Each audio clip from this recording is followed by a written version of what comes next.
99 TV మంత్రి నుంచి. Rachakonda commissionerate Jawahar Nagar police station పరిధిలోని దబ్బాయిగూడ మున్సిపాలిటీ బ్యాంక్ కాలనీలో ఓ ఇంట్లో చోరీ జరిగింది. ఊరికి వెళ్లి వచ్చేసరికి గుర్తు తెలియని వ్యక్తులు బీరువా పగలకొట్టి అందులో 3 తులాల బంగారం, 7 తులాల వెండి, 3 ఫారెన్ వాచ్లను ఎత్తుకు వెళ్లారు. దీంతో కేసు నమోదు చేసిన పోలీసులు దర్యాప్తు చేపట్టారు.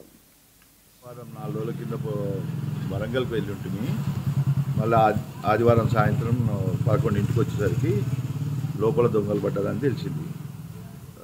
వెనుక నుంచి కట్ చేసి లోపలికి వచ్చి మళ్ళీ ఏం కట్ చేశారండి? కిటికీ ఉన్న గ్రిల్స్ని కట్ చేసి దాంట్లో నుంచి లోపలికి వచ్చినట్టుంది. వచ్చి కిచెన్ దాంట్లో తాళం బలగొట్టి ఆ కిచెన్ ఓపెన్ చేసుకొని మళ్ళీ వచ్చినట్టు 2-3 వచ్చినట్టుంది.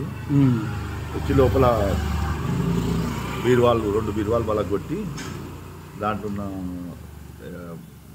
2 తులాల బుట్టీలు, 1/2 తులము గోల్డ్ కాయిన్, 70 గ్రాముల